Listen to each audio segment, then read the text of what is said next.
Coming to you straight from the Rio Grande and beyond, broadcasting to the four corners of the globe. So grab your seat, your coffee, or your sundowner. Okay, everybody, here we go. On point, as always.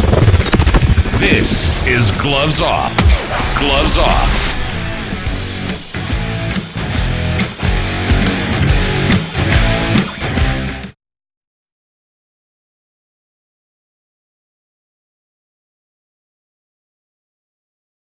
Have you ever wondered about what happens in a martial arts studio?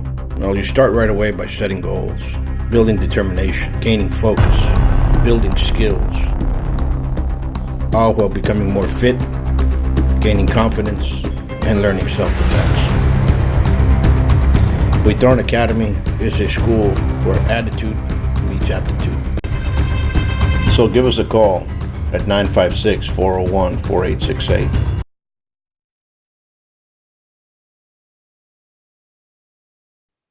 Back at you and Gloves Off. I'm Paul Buitron. I have a great guest, brother from another mother that lives out in California, person that I admire very much. It's Maestro Mike Cardenas, and we're going to talk a little bit about his story and what he's doing over there in California and the martial arts. And his teacher was like an older brother of mine, which is the late Art Gonzalez, and who passed away a couple of years ago. But one thing, Happy New Year. Oh, thank you. Likewise.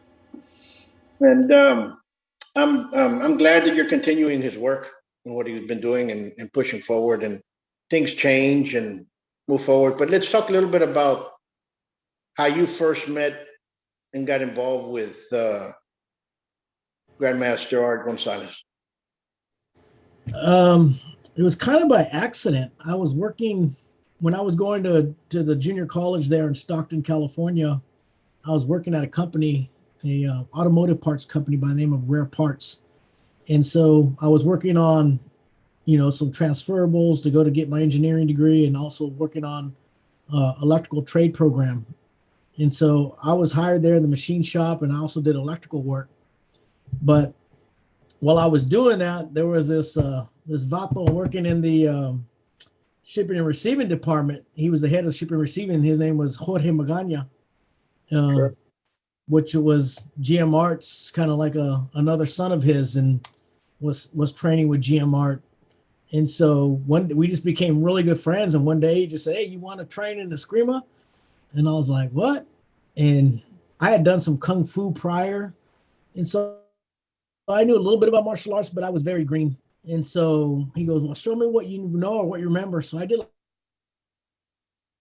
like an arm bar on him, and he did this sombrada move and reversed it on me. And next thing I know, I was laying on my ass, and I was like, "What the fuck was that?" And he's all, "That's de cuerdas, fool."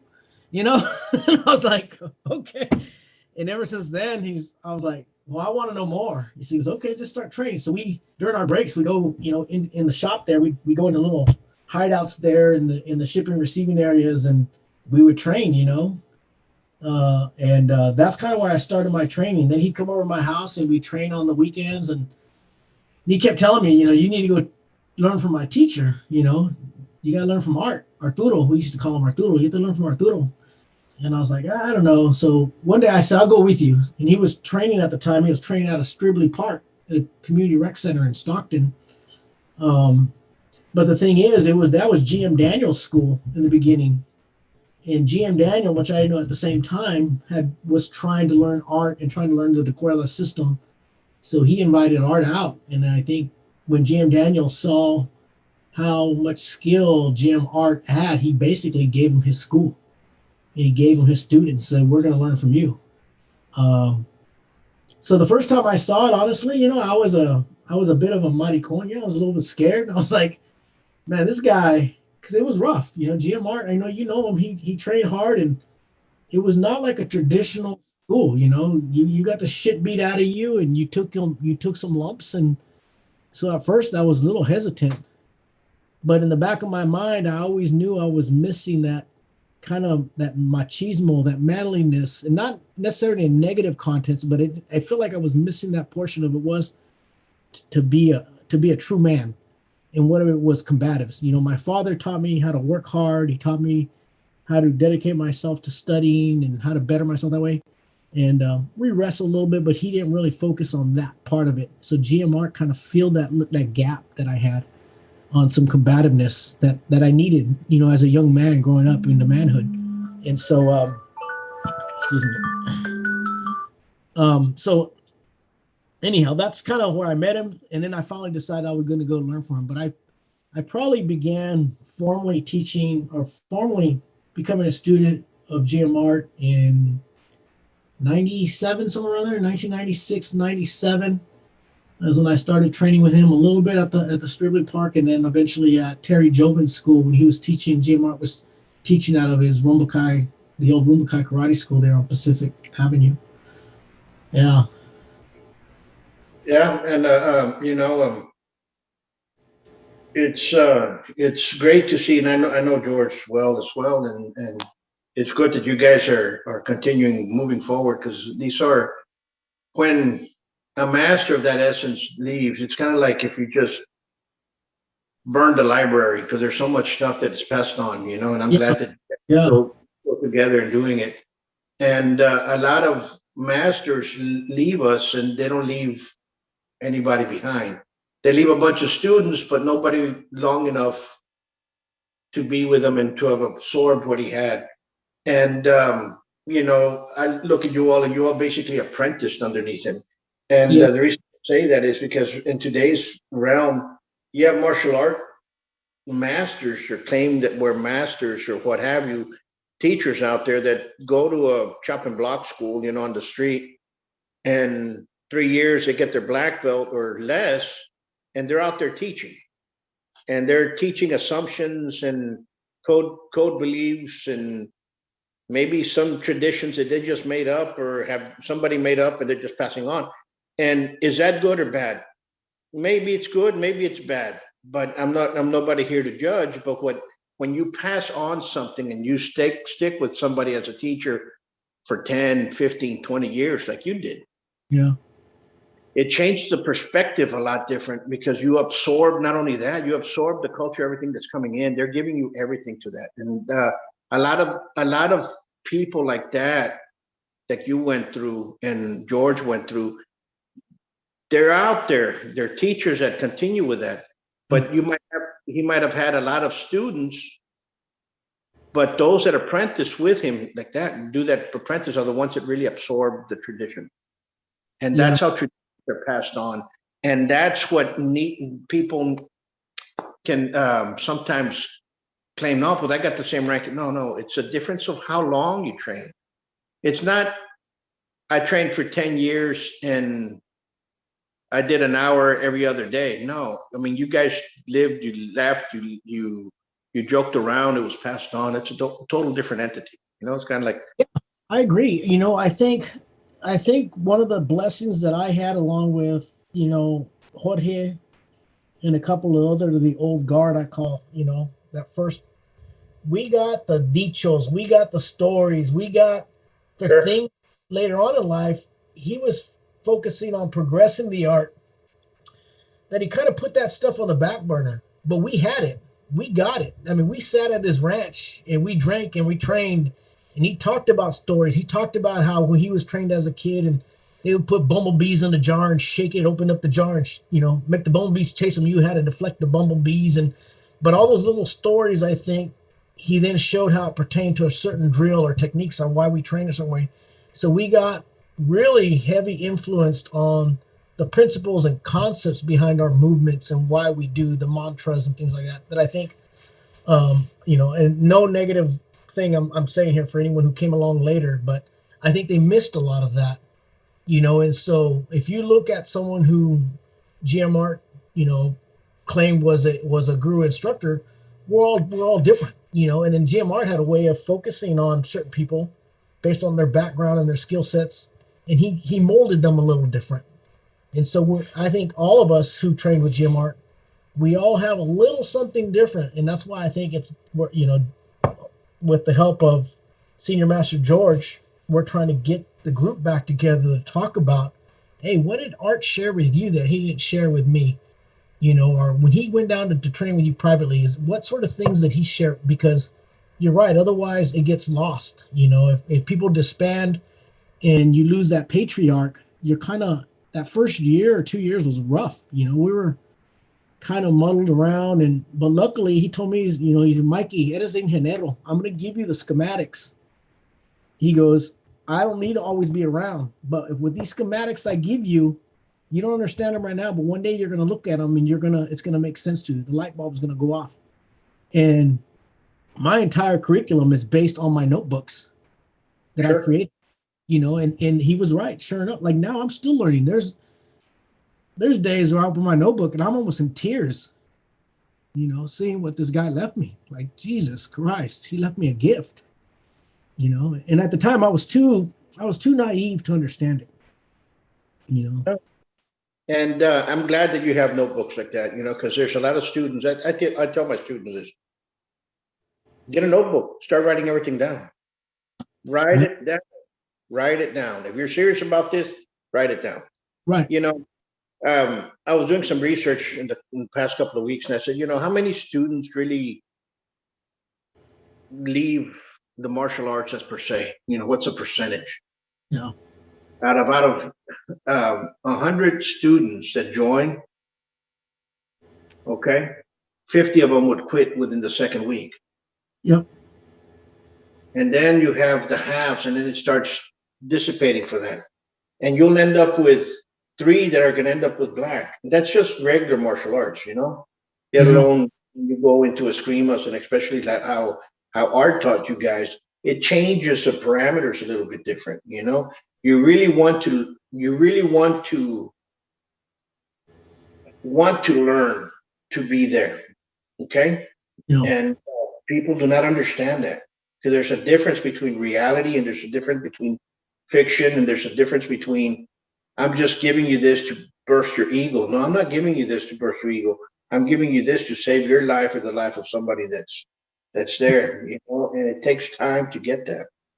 Yeah, and I think the other aspect too that kept at least kept me around was that brotherhood. Yep. When you're there, it's that familia. We're, as humans, we tend to be, we like to belong to tribes, a sense of belonging. And when you're along with fellow men who enjoy pushing themselves and taking lumps to better themselves and to be better prepared to defend themselves, it creates a unique mindset that I don't think most people. I think we all have it. It's human nature as hombres. We all have it, but a lot of people almost shy away from it, are afraid of exploring that side that I think God intended us to have. Hunting. We were meant to be tribal in nature, protectors, and I think unfortunately a lot of society doesn't know how to tap into that. For me, the reason I stuck around is I knew that was something in me that was missing. And so that was my why. So that got me to the door. The next part was the brotherhood. Knowing I could call someone, not even just about martial arts. If I was in trouble, George would call me, hey, there's these vatos in this bar and they're looking at me sideways. I'd call my other brothers, we'd roll up and we'd just go in there like we didn't know, and we just kind of sit off on the sideline, just in case something jumped off. But that's unique.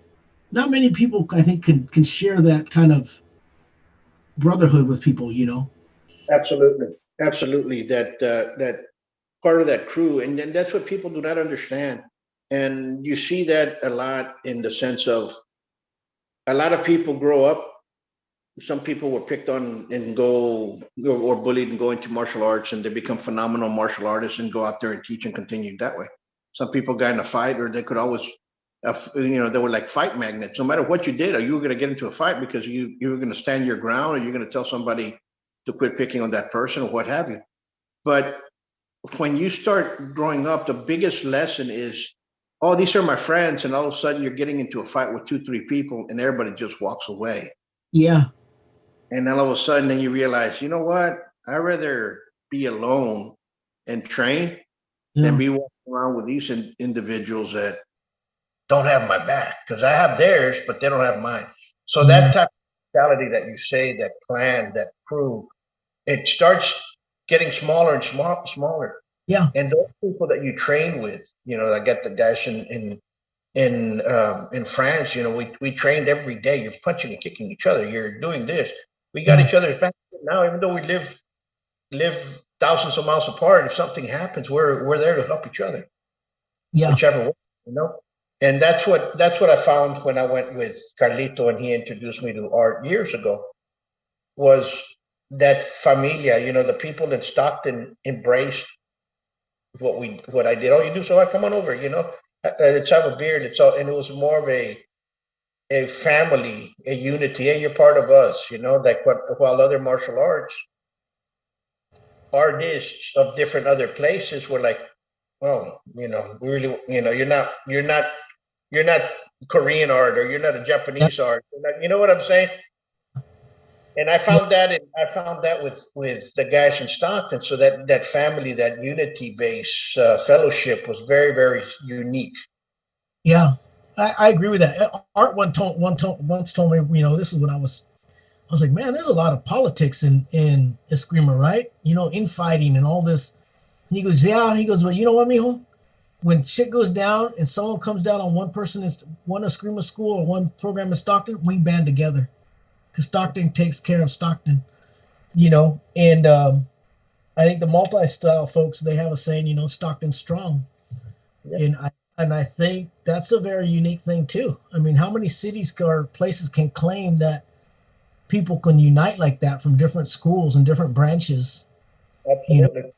and then, we have our infight and stuff like that, but if something came down, we'd stick together and band together. Yeah, absolutely. And you used to see it in arts, in martial arts in the past in certain areas, but it just takes certain I guess those traditions, like I said, those traditions of fellowship were passed on because you all did apprenticeships. Yeah. And Yeah. what's missing in martial arts now. People, okay, I already got a black belt. Okay, now I'm going to go open my own school. Yeah, you know what I'm saying? Yeah. Or and they take off, which is fine and dandy, good, but you're still missing all the meat of the subject. Before the technical glitch, but we're talking about the fellowship that was going on, and that's very special with Escrima, and especially those that come out of Stockton. Yeah. Why do you think that is? Was that passed on by the previous masters? I think it's because of the way the training was done. I think the non-traditional training, there's a thing around I think it's the culture. Honestly, I think it's the breaking of bread. I think it's the barbecuing. I think it's when you train in this type of art, you don't necessarily go to a traditional brick and mortar school. Right.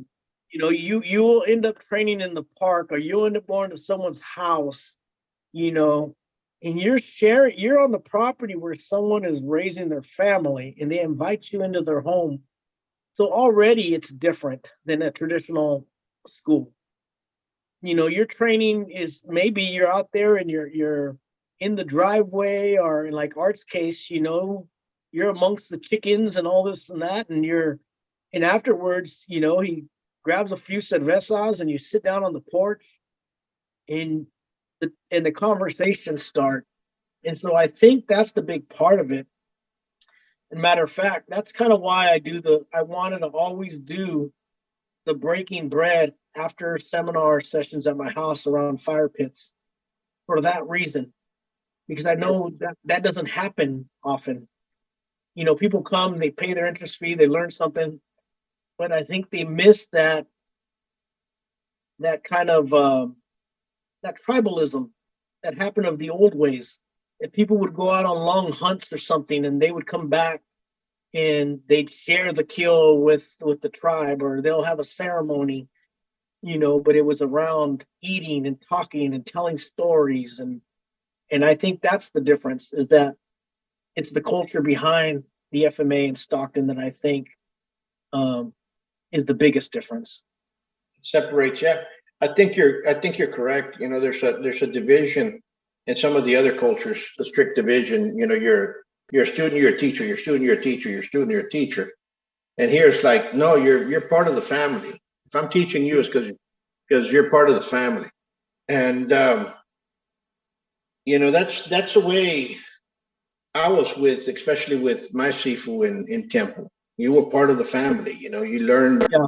at his house. You learned at we always had to school, right? And even in Dallas, and you saw things in a different format. You know, I learned from my uncle. I learned at his shop was his. That's where we trained, and that's where he trained others. You know, then later on, as you see this place here, it became what this became. But this has been around since '88. My dad and my uncle used to come in here and teach for free for the kids in the neighborhood, and Wow. other people learn. And it kind of stayed that way until '98 when my uncle died. You know, then it kind of changed a little bit. The dynamics kind of changed here, and I moved back in 2000.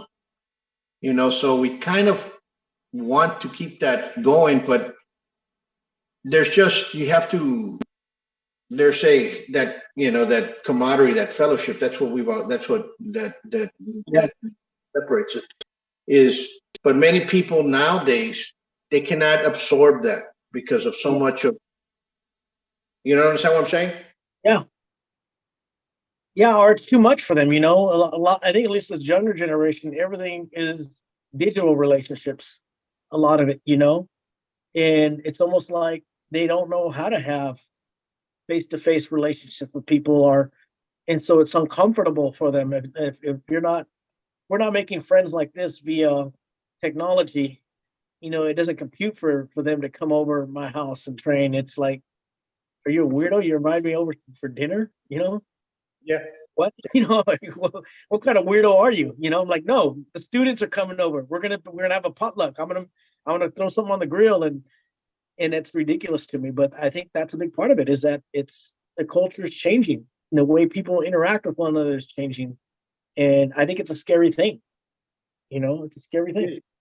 It's a lot different because you get a lot of people now. Um, you don't have the I'm going to fight you one on ones anymore. I haven't seen Yeah. one in years, so now you see a different type of attack. It's a different type of self defense. You know, you say something wrong, whether it's on social media or anything, then all of a sudden they're following you everywhere you do wherever everything is. Uh, you know, and within social media, you know, I've seen arguments follow people from Twitter to Facebook, from Facebook, they go to Instagram and they go back again. And, you know, it's this big circle that, wait a minute, what's this all about, man? You know what I'm saying? Yeah. Well, back then, I mean, you said something to me on the phone, or you said something to me on a letter, or you said something to me verbally from yelling across the block or what have you. I mean, those are fighting words. You know what I'm saying? And here Yeah. you get people that are insulting people left and right on social media, and you're like, and all of a sudden they're like, and when somebody gets called out and goes, "Oh, you're the one being violent." No, buddy. You know, this is the way it is. You know. Yeah. I mean, my wife had to tell me to not do this, but every once in a while, you know how it is. If you own a school and if you have any sort of success, you're going to get enemies, you know, and so you're going to get people who are going to talk shit. You know, they're going to get the shit talkers. And so I would say, well, this is where I'm at. Here's my school. Come on down. We'll lock the doors and we'll handle it like men. You know, hopefully we can go have a beer afterwards, you know, but no one ever showed up. You know, my wife says, you need to stop doing that, you know, but you're right. It's the comfort of the keyboard. You know, people grow balls when they're behind the keyboard. You know, and I think Mike Tyson said it best: is that, you know, technology has made it to where people, you know, forget what it's like to get punched in the face. Absolutely, absolutely. You know, and I see it with the way it's been going. You know, I've seen the way kids are. in the last, I would say 20 years from 2000 to now. Before you get a kid that was, he fell off his bike. He'll ride his bike here because he lived down the street. The bike was locked outside. You know what I'm saying? Outside the door of school. Now it's kind of like mom brings them, and mom's putting the uniform on them when they're here in the school, and you're like, what? And the mom's telling you, oh, is this the way the belt goes? I go, this kid's 12 years old. He can't put on his belt. 10 years old. And you're just like, Yeah. you know what I'm saying? You're like, Yeah. There's a lot of helicopter parenting going on there. yeah. No, it's different. I mean, it's different. I think, like, even now, the students that I have, even the younger students, I think they're a little bit different in the mold. I've got a kid now that started out, and when he's not there, he's skeet shooting, and he's 12 years old or 12, 13 years old, but he's a hunter. He's fishing, and sometimes he can't make it because he's in a shooting competition or something like that. And I think those folks who still hold ties to those traditions, whether you like it or not, I think they're just more resilient. They're more correct. You're absolutely correct. And if somebody wanted to train with you, how can they get a hold of you? So I don't advertise because of the whole family aspect of it. Once I commit to that, and you gotta kind of find me. It's either by accident. So some people just do a Google search and they'll see that there's a Escrima school. Most people, first of all, don't know what a Escrima really is yet. Even out here, surprisingly. But it's usually just word of mouth or walk-ins. That's pretty much it.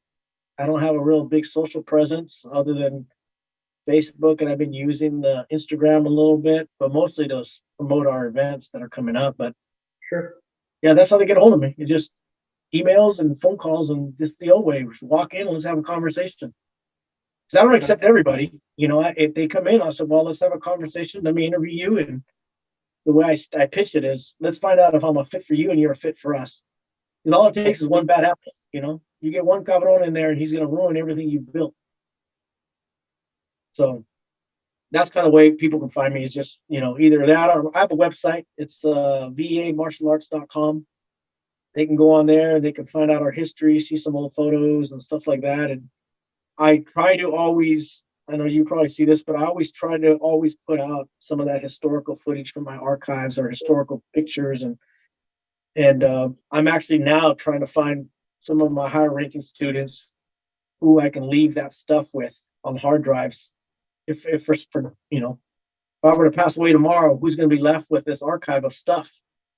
And that kind of really scares me, is I've got tons and tons of pictures and videos of Arturo and some of his teachers, and I don't know who's going to carry that on. Absolutely.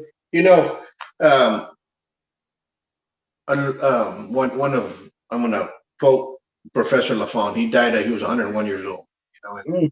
I met him when he was in his 80s, and he taught me the last part of Sabat, the last discipline, which was Panache. And he said one thing: it's what's more important than when somebody leaves is who stays behind. You can have a great teacher, but if he left behind a bunch of students that really don't care, whatever was taught before and whatever was passed on could have been the best there was. It's just not going to flourish anymore. It's going to die. So it's who stays behind, and that matters. Wow, that's profound. That really is. And I mean, it's sad to say, I think there's probably instances of that, of where, you get instructors that pass away, and maybe you had people who studied with them, but some of them too, it's a lot of responsibility. It's a lot of work to try to continue someone's legacy. It's not easy, because you get all the shitheads out of the dirt pile who come to attack you, or and so you look around and you're the only one left who's trying to, sometimes do this, and you're either going to go into a fetal position and walk away, or you're going to say, no, this is what I'm doing. I'm here to stay, and that's what I've chose to do is because, Art and I had our differences. We had, as you know, I talked to you about this a while back, but I love the man, and I made a promise to him, regardless of our arguments and things like that, that I would continue his legacy and that I would continue propagating the art and I would continue showcasing things he did, you know, because I at least I believe I'm a man of principle, and that's something that I'm gonna stick to regardless, of until I die, until I can no longer train anymore, then if I can't do it physically, then I'm just gonna still be a historian and share it that way, you know. Yeah. So yeah, anyway, but It yeah, was once more. I wish you the best this year, and I wish everybody in Stockton give them a big hug on my behalf, and I wish everybody over there the best. A huge good crew that's out there that's teaching and keeping alive the martial arts in general. A lot of great individuals, a lot of great talent coming out of Stockton, and it's one of the treasures of the United States. And I think we should pay more attention to it. And everybody kind of looks to Hollywood, right? But it's actually Stockton. I look at it. yeah. Well, if you ever find yourself down here again, let's plan for something. Let's get you out here and get you teaching something, or Sure. let's come have a barbecue and let's do the things like the old ways. We'll train and then we'll eat and we'll drink and talk story and everything else. But you always have a home here in Manteca, in my house and at my school, and I've always had a major appreciation for you and being a fellow, Tejano roots kind of guy.